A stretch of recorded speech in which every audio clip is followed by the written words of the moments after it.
क्या हाल चाल है दोस्तों। आज देखो तुम्हारा भाई एक नया वीडियो लेकर आया है तुम्हारे लिए। हमारा मैक्सिमम और minimum distance between two columns के बीच में हमारा कितना हो सकता है, इस चीज़ के बारे में आज हम लोग बात करेंगे डिफरेंट बिल्डिंग्स का एग्जांपल लेके। ओके एंड फिर कौन सा ऐसा फैक्टर है जो कि अफेक्ट करता है दो कॉलम के बीच का डिस्टेंस, और अगर दो कॉलम के बीच का डिस्टेंस अगर बढ़ाते हैं या फिर घटाते हैं तो उससे क्या फ़र्क पड़ता है अपने कॉस्ट पे। आज इन चीज़ों के बारे में ना कंप्लीट डिटेल में बात करते हैं, ठीक है। सो चलो स्टार्ट करते हैं अपना वीडियो। देखो, जब बात आती है ना, पहले तो अपने रीइंफोर्स्ड कॉलम्स की, ठीक है, और जब आप उसमें स्मॉल बिल्डिंग्स की बात करते हैं, ठीक है, अगर रीइंफोर्स्ड कॉलम है और स्मॉल बिल्डिंग्स है तो उसमें मिनिमम हम लोग को कितना डिस्टेंस रखना पड़ेगा दो कॉलम के बीच का, वो है 3 मीटर या फिर 9 फीट 8 इंच, मतलब बराबर है। 3 मीटर को हमने कन्वर्ट किया फिट इंच में तो 9 फीट 8 इंच आया। और उसी तरीके से मैक्सिमम टू मैक्सिमम 4 मीटर रख सकते हैं दो कॉलम के बीच का डिस्टेंस, और उसको जब कन्वर्ट करोगे फिट इंच में तो 13 फीट 1 इंच आएगा। सो मतलब मैक्सिमम टू मैक्स मतलब 3 से 4, मतलब मिनिमम तो आपको 3 रखना ही रखना है और ज़्यादा से ज़्यादा आप 4 ही। स्मॉल बिल्डिंग्स के लिए हो गया। स्मॉल बिल्डिंग्स बोले तो मतलब G+3 4 5 6 इतना हो गया स्मॉल बिल्डिंग्स अपना। ये ज़्यादा लाइक रेसिडेंशियल कंस्ट्रक्शंस होता है ना, जिसमें G+3 G+4 5 ऐसे यूज़ करते हैं, तो उनके बारे में ये। अब देखो, बात आती है लार्ज बिल्डिंग्स की। जब लार्ज बिल्डिंग्स की बात आती है तो उसमें क्या होता है कि हम लोग, जैसे अगर इसका एग्जांपल क्या हो जाएगा, G+8 G+9 G+10, मतलब इस तरीके से जो भी ऊपर रहेगा, मतलब 8 के जो भी ऊपर रहेगा ना, उसको कहेंगे हम लोग लार्ज बिल्डिंग्स, ठीक है। उसमें अपना कितना मिनिमम हम लोग को कॉलम के बीच का दूरी रखना होगा, 6 मीटर इज़ मिनिमम। वो कन्वर्ट होगी 19 फीट या 6 इंच, 19 फीट 6 इंचेस। और मैक्सिमम टू मैक्सिमम कितना रख सकते हैं, 9 मीटर रख सकते हैं, यानी 29 फीट 5 इंच, ठीक है। इससे ज़्यादा हम लोग बढ़ा नहीं सकते हैं। अगर इससे ज़्यादा बढ़ाया तो क्या हो सकता है कि हमारा स्ट्रक्चर जो है ना कोलैप्स कर सकता है। अगर कम भी कर दिया तो उस पर भी चांसेस होगा कि हमारा स्ट्रक्चर कोलैप्स कर सकता है। और ऑर्डिनरी स्ट्रक्चर्स क्या हो गया, जो आदमी अपना पर्सनल घर बनवाता है अपनी ज़मीन पे, जैसे मिसाल के तौर पे जी हो गया, या फिर G+1 हो गया, या फिर G+2 हो गया, हार्डली टू हार्डली G+3 हो गया। ओके, उससे ज़्यादा नहीं, ठीक है। G+3 अपना ऑर्डिनरी स्ट्रक्चर्स में आ जाता है। मिनिमम तो आपको दो कॉलम के बीच की दूरी 2.5 मीटर तो रखना ही होगा, और मैक्सिमम टू मैक्सिमम 7.5 मीटर रख सकते हो। और लेकिन देखो, एक बात जानो कि सूटेबल जो होता है ना, जो हर जगह जो प्रेफर किया जाता है, या फिर आर्किटेक्ट या फिर इंजीनियर्स जो प्रेफर करते हैं, वो होता है 5 मीटर। 5 मीटर जनरली दो कॉलम के बीच की दूरी रखी जाती है, और ये वही हो गया आपका फिट इंच में। आप देख लो, इसको कन्वर्ट करेंगे तो फिट इंच में ये आता है, ठीक है। अब बात करते हैं अपना, ऐसा कौन सा फैक्टर है, ऐसा कौन सा फैक्टर है जो कि जिस पे कि डिपेंड करता है अपने दो कॉलम के बीच की दूरी। देखो, सबसे पहली चीज़ क्या होती है ना दोस्तों, ये चीज़ जान लो कि कभी भी कोई भी थंब रूल नहीं है, या फिर कोई एक पर्टिकुलर रूल नहीं दिया गया है जिस पे कि हम लोग डिटरमाइन कर सकते हैं कि दो कॉलम के बीच का दूरी कितना हो सकता है, ठीक है।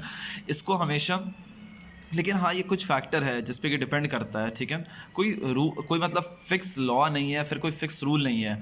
हाँ, बट कुछ रूल्स है जिस पे, कुछ क्राइटेरिया है जिस पे कि डिपेंड करता है। देखो, उनमें से पहला क्राइटेरिया क्या है ना, कि लोड कितना आ रहा है स्ट्रक्चर पे। जैसा लोड आ रहा होगा उसके हिसाब से हम लोग दो कॉलम के बीच की दूरी डिटरमाइन करते हैं। एक फैक्टर हो गया। दूसरा फैक्टर क्या रहता है, डिपेंड करता है फंक्शन पे। बिल्डिंग क्या क्या फंक्शन है उस पर डिपेंड करता है। अगर मान लो अभी आप अगर थिएटर बना रहे हो तो ऑब्वियस सी बात है, ऐसे थिएटर रहता है अपना, ठीक है। अंदर में यहाँ पे ये सीट्स हो जाता है, राइट, ये ऐसे सीट हो जाता है यहाँ पे। अब सीट के बीच में तो आप देखोगे नहीं कि यहाँ पे कॉलम दिया हुआ और यहाँ पे कॉलम दिए हुए, ऐसा तो आप कॉलम देखोगे नहीं यहाँ पे। वो एक ऐसे रहता है थिएटर अपना, बीच में ये सीट्स हो जाता है, ये ऐसे सीट्स रहता है, यहाँ पे कोई कॉलम नहीं, ठीक है। इसके ऊपर लोड भी बहुत कम दिया जाता है, इसके ऊपर लोड भी बहुत कम आता है। ये ऐसे डोमिकल स्ट्रक्चर है, कर्व स्ट्रक्चर बनाया ही इसलिए जाता है कि कम से कम लोड आए इसमें। इसको कभी भी चौड़ा नहीं बनाया जाता है, ऐसे थिएटर को कभी भी सरफेस चौड़ा नहीं बनता। चौड़ा बनेगा तो ज़्यादा सरफेस एरिया मिल जाएगा एयर को एक्ट करने के लिए। कभी भी ऐसे सर्कुलर जो बनाया जाता है, इससे क्या होता है, कम सरफेस एरिया मिलता है एयर को एक्ट करने के लिए। अपना जो ग्रेविटेशनल पुल है वो भी कम हो जाता है, और एयर का जो प्रेशर रहता है वो भी कम हो जाता है। सो इसीलिए सर्कुलर बनाया जाता है ऊपर से स्ट्रक्चर, और इसमें कॉलम एकदम कोने कोने में दिया जाता है। ओके, सो ये रहता है। अब अगर देखो, अगर ये रेसिडेंशियल बिल्डिंग रहता है तो रेसिडेंशियल बिल्डिंग में आप देखोगे कि, रुको मैं एक एग्जांपल लेके बता रहा हूँ आपको। देखोगे कि आप कॉलम बहुत जगह पे रहता है। यहाँ पे एक कॉलम हो जाएगा, फिर बीच में कॉलम हो जाता है, फिर इधर साइड में कॉलम रहता है, इधर साइड में, फिर इधर साइड में, फिर इधर यहाँ पे साइड में, ऐसे करके ना बहुत जगह पे अपना कॉलम दिया हुआ रहता है। क्यों? क्योंकि इस पर लोड बहुत ज़्यादा आ रहा होता है। किस तरीके का लोड? तो dead load plus live load ये दोनों ही लोड आ रहा होता है। इस वजह से इसमें कॉलम बहुत सटा के दिया जाता है, approximately around 4 meter to 5 meter इस तरीके के इस तरीके का डिस्टेंस रहता है दो कॉलम के बीच का। अब देखो हम लोग बात करते हैं इफ़ेक्ट क्या होता है अगर हम लोग कॉलम के बीच का अगर दूरी इंक्रीज़ करते हैं तो उसका इफ़ेक्ट क्या होता है। अगर हम लोग सबसे पहला चीज़ तो क्या होता है ना कि अगर दो कॉलम के बीच का अगर हम लोग दूरी इंक्रीज़ करेंगे तो क्या होगा कि हमारा जो बीम का जो क्रॉस सेक्शनल एरिया होगा ना, जैसे हम लोग नॉर्मल रखते हैं 250/300, ठीक है।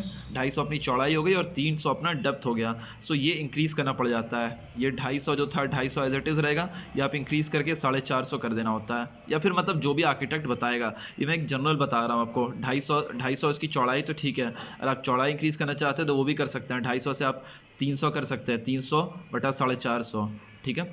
तो इस तरीके से क्या कॉलम की डायमेंशंस चेंज हो जाती है, ठीक है। पहले पॉइंट तो ये हो गया।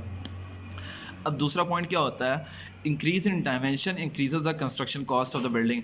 अब देखो डायमेंशन जैसे से इंक्रीज, अब देखो जैसे कॉलम का अगर डिस्टेंस इंक्रीज करते हैं ना तो क्या होता है कि हमारा जो बीम होता है उसका डायमेंशन हमें इंक्रीज़ करना पड़ता है। अब डायमेंशन इंक्रीज़ किया हमने तो कॉस्ट बढ़ जाता है बिल्डिंग का, राइट। वो सीधे सीधे कॉस्ट इंक्रीमेंट कर देता है। लेकिन दोस्तों यहाँ पे आप लोग को ना एक सवाल उठ सकता है माइंड में, वो कि ये है कि जैसे मिसाल के तौर पे आप लोग ये कह सकते हो कि सर ऐसा कैसे हो सकता है कि आपने कॉलम, जब नंबर ऑफ़ कॉलम्स आपने डिक्रीज़ किया और आपने डायमेंशन जो था बीम का वो इंक्रीज़ किया, उसके वजह से कंस्ट्रक्शन में कॉस्ट बढ़ गया ओवरऑल। तो देखो ऐसे में आपको एक ये चीज़ समझाता हूँ। देखो ये कि यहाँ पे कॉलम हुआ, दूसरा कॉलम ये हो गया, तीसरा कॉलम ये हो गया, ठीक है। चौथा कॉलम ये हो गया, पांचवा कॉलम ये हो गया, छठा कॉलम ये हो गया। मैंने कहा कि मैंने इस कॉलम को और इस कॉलम को रिमूव कर दिया, ठीक है। अब अपने टोटल बिल्डिंग में 4 कॉलम बचा। पहले 6 कॉलम था, 1 2 3 4 5 6 था, इन दोनों को हटा दिया तो अब 4 कॉलम बचा। तो मैं यहाँ पे 4 कॉलम्स लिख देता हूँ, ठीक है। 4 कॉलम्स बचा। लेकिन अब मैं तो ये भी तो कह रहा हूँ ना कि बीम का डायमेंशंस हमें इंक्रीज़ करना पड़ेगा, राइट। जो उसका अपना चौड़ाई था और जो उसका डेप्थ था वो भी इंक्रीज़ करना पड़ेगा। अब वो देखो कैसे इंक्रीज़ हुआ। एक बीम में इंक्रीज़ हुआ, दूसरे भी ये एक बीम में इंक्रीज़ हो गया, फिर दूसरे बीम में इंक्रीज़ हुआ, फिर तीसरे बीम में, फिर चौथे बीम में इंक्रीज़ हुआ।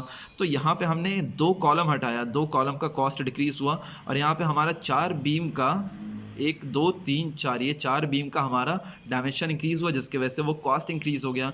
तो ओवरऑल यहाँ पे हमने 2 कॉलम रिमूव किया और 4 बीम का हमने कॉस्ट इंक्रीज़ कर दिया। सो इसीलिए क्या हमारा ओवरऑल प्रोजेक्ट जो है ना कॉस्टली हो जाता है।